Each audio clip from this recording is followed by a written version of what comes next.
السلام علیکم ناظرین۔ پوری دنیا پر حکومت کرنے والا ایک ایسا بدبخت بادشاہ جس کو اللہ تعالیٰ نے ایک لنگڑے مچھر کے ہاتھوں قتل کروا دیا۔ دنیا کی تاریخ میں ایسے بہت سے بدبخت بادشاہ اور فرعون گزرے ہیں جن کو ان کی دولت اور بادشاہت کے نشے نے مغرور بنا دیا اور وہ خود کو خدا کہلوانے لگے اور خدائی کا جھوٹا دعویٰ کر بیٹھے، اور پھر اللہ تعالیٰ نے جو اس کائنات کا حقیقی مالک ہے اور جو وحدہ لا شریک ہے، اس نے خدائی کے دعوے داروں کو دنیا کے لیے عبرت کا نشان بنایا اور ان کو ایسی عبرت ناک موت دی جس کا کوئی تصور بھی نہیں کر سکتا۔ خدائی کا دعویٰ کرنے والوں کو صفحہ ہستی سے مٹا دیا۔ ناظرین، خدائی کا دعویٰ کرنے والے بدبختوں میں سے ایک نام نمرود بھی ہے۔ نمرود شہر بابل کا حاکم تھا جس نے خدائی کا دعویٰ کیا تھا۔ اس کا نام نمرود بن کنان بن کوس بن سام بن نوح تھا۔ دنیا میں صرف 4 ایسے بادشاہ گزرے ہیں جنہوں نے پوری دنیا پر حکمرانی کی ہے، جن میں سے 2 بادشاہ ایسے تھے جو مسلمان تھے، جن میں سے ایک کا نام حضرت سلیمان علیہ السلام اور دوسرے کا نام حضرت ذوالقرنین علیہ السلام تھا، اور 2 کافر حکمران ایسے تھے جنہوں نے پوری روئے زمین پر حکمرانی کی۔ ان میں سے ایک کا نام نمرود اور دوسرے کا نام بخت نصر تھا۔ روایات میں آتا ہے کہ نمرود نے پوری دنیا پر 400 سال حکومت کی۔ یہ بڑا جابر اور ظالم بادشاہ تھا اور اس کے دور کے اندر بت پرستی عام تھی۔ لوگ اللہ تعالیٰ کی وحدانیت کو چھوڑ کر بتوں کی پوجا کیا کرتے تھے۔ اس نمرودی دور کے اندر شرک اس طرح پھیلا ہوا تھا کہ تمام نمرودیوں نے اپنے خداؤں کے طور پر بہت سے بت بنائے ہوئے تھے جن کی یہ لوگ پوجا کیا کرتے تھے، اور ادھر نمرود نے بھی خدائی کا دعویٰ کیا ہوا تھا۔ یہ خود کو خدا کہلواتا اور لوگوں کو اپنی پوجا کرنے کا حکم دیتا۔ اس وقت اللہ تعالیٰ نے اپنے پیارے پیغمبر حضرت ابراہیم علیہ السلام کو بھیجا۔ کفر و شرک اور بت پرستی کے دور کے اندر حضرت ابراہیم علیہ السلام واحد شخص تھے جو اللہ تعالیٰ کی وحدانیت پر ایمان رکھتے تھے اور بتوں کے بجائے اللہ تعالیٰ کو حقیقی خدا مانتے تھے۔ حضرت ابراہیم علیہ السلام نے جب نمرود کی قوم کو بتوں کی پوجا کرتے ہوئے دیکھا تو حضرت ابراہیم علیہ السلام نے نمرودیوں کو اللہ تعالیٰ کی وحدانیت کی طرف بلایا اور ایک خدا کی عبادت کرنے کا حکم دیا۔ لیکن نمرودی قوم ایسی بدبخت قوم تھی کہ جو اپنے کفر و شرک سے باز نہ آئی اور اسی طرح بتوں کی پوجا کرتی رہی۔ ایک دن حضرت ابراہیم علیہ السلام ان کے جھوٹے خداؤں کو جھوٹا ثابت کرنے کے لیے اس مقام پر گئے جہاں پر ان کے تمام بت پڑے ہوئے تھے، تو حضرت ابراہیم علیہ السلام نے ان تمام بتوں کو چپکے سے توڑ دیا اور اس کا الزام ان کے بڑے بت پر لگا دیا۔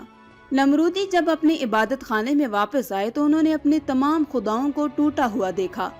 نمرودی جو کہ جانتے تھے کہ حضرت ابراہیم علیہ السلام ہی وہ واحد شخص ہیں جو بتوں کے خلاف بات کرتے ہیں اور بتوں کی بجائے خدا کی عبادت کرنے کا حکم دیتے ہیں، لہٰذا وہ سمجھ گئے کہ یہ کام حضرت ابراہیم علیہ السلام کا ہے۔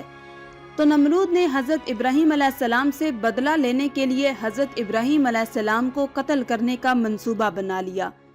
چنانچہ تمام لوگ نمرود کے پاس حاضر ہوئے اور حضرت ابراہیم علیہ السلام کو سزا دینے کے لیے کہا۔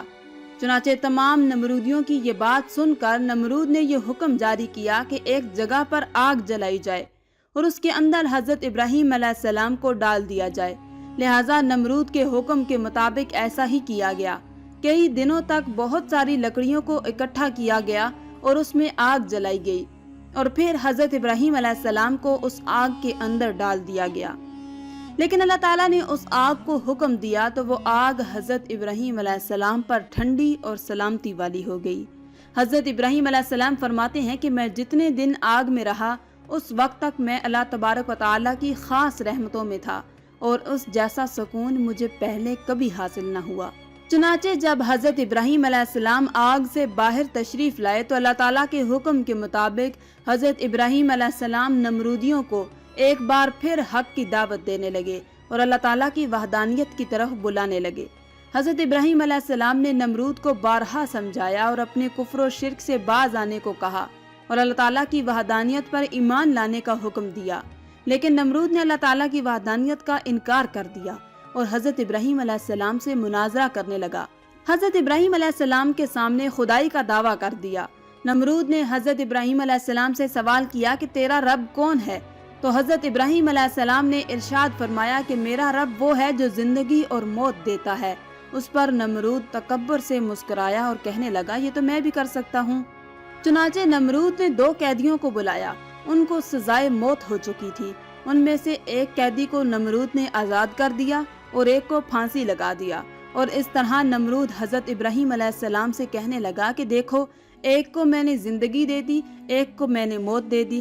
اس طرح نمرود حضرت ابراہیم علیہ السلام کے سامنے اپنی باطل دلیلیں پیش کرنے لگا اور یہ دعویٰ کرنے لگا کہ حقیقی خدا میں ہوں، بتا تیرا خدا کون ہے؟ تو اس وقت حضرت ابراہیم علیہ السلام نے اس بدبخت نمرود کی عقل کے مطابق کہا کہ میرا رب وہ ہے جو سورج کو مشرق سے طلوع کرتا ہے اور مغرب میں غروب کرتا ہے۔ اگر تو سچا خدا ہے تو تو سورج کو مغرب سے طلوع کر کے دکھا۔ چنانچہ حضرت ابراہیم علیہ السلام کی یہ بات سن کر نمرود کا رنگ اڑ گیا اور وہ لاجواب ہو گیا، اور اس طرح نمرود پوری قوم کے آگے ذلیل اور رسوا ہو گیا۔ اس کے بعد بھی حضرت ابراہیم علیہ السلام نے نمرود کو کئی بار اللہ تعالیٰ کی وحدانیت کی طرف بلایا، لیکن نمرود اپنی سرکشی سے باز نہ آیا اور اسی طرح اپنے کفر و شرک پر ڈٹا رہا۔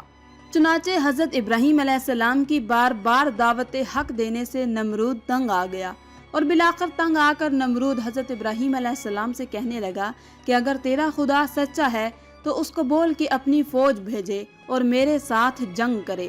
چنانچہ جیسے ہی نمرود بدبخت نے یہ سب کہا تو اسی وقت حضرت جبریل علیہ السلام حضرت ابراہیم علیہ السلام کی بارگاہ میں پیش ہوئے اور حضرت ابراہیم علیہ السلام سے کہنے لگے کہ اللہ تبارک و تعالیٰ کا لشکر جنگ کے لیے تیار ہے۔ حضرت جبریل علیہ السلام کا یہ پیغام سن کر حضرت ابراہیم علیہ السلام نے نمرود سے کہا کہ اللہ تعالیٰ کا لشکر جنگ کے لیے تیار ہے۔ حضرت ابراہیم علیہ السلام کی یہ بات سن کر نمرود کہنے لگا کہ مجھے 3 دن کی مہلت دی جائے۔ چنانچہ نمرود کو 3 دن کی مہلت دے دی گئی۔ اس دوران نمرود نے تمام مشرق و مغرب کے بڑے بڑے جنگجو کو اکٹھا کیا اور بہت سارے ہتھیاروں کو جنگ کے لیے تیار کیا۔ اس طرح نمرود نے جب جنگ کی مکمل تیاری کر لی اور اپنی تمام فوج کو اکٹھا کر لیا تو نمرود نے حضرت ابراہیم علیہ السلام کو للکار کر کہا کہ ہماری فوج جنگ کے لیے تیار ہے، تم اپنے رب کی فوج کو بلاؤ۔ چنانچہ اس وقت حضرت ابراہیم علیہ السلام نے اللہ تعالیٰ کی بارگاہ میں دعا کی تو اس وقت اللہ تعالیٰ نے مچھروں کی ایک فوج کو بھیجا۔ ان مچھروں کی تعداد اتنی زیادہ تھی کہ ان مچھروں کے اندر سورج بھی نظر نہ آتا تھا۔ اللہ تعالیٰ نے ان مچھروں کی فوج کو نمرودی فوج کے اوپر مسلط کر دیا تو یہ مچھر دیکھتے ہی دیکھتے نمرودی فوج کا گوشت کھا گئے اور ان کا خون پی گئے۔ تمام نمرودی فوج کی ہڈیاں ہی ہڈیاں باقی رہ گئیں۔ چنانچہ اس دردناک منظر کو دیکھ کر نمرود اپنے محل کی طرف دوڑا اور اپنی بیوی کے کمرے میں چھپ گیا۔ اسی دوران ایک لنگڑا مچھر نمرود کے محل میں داخل ہوا تو نمرود نے اپنی بیوی سے کہا کہ اس مخلوق نے تمام فوج کو ہلاک کر دیا ہے۔ چنانچہ اسی گفتگو کے دوران اللہ تعالیٰ کے حکم سے وہ لنگڑا مچھر نمرود کی ناک میں داخل ہو گیا اور نمرود کے دماغ کو چاٹنے لگا۔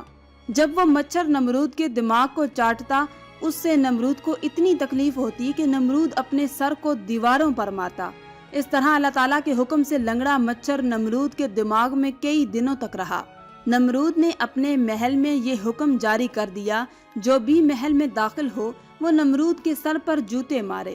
جوتے مارنے کے بعد نمرود کو تھوڑی دیر کے لیے آرام محسوس ہوتا، بعد میں یہی تکلیف محسوس ہونا شروع ہو جاتی۔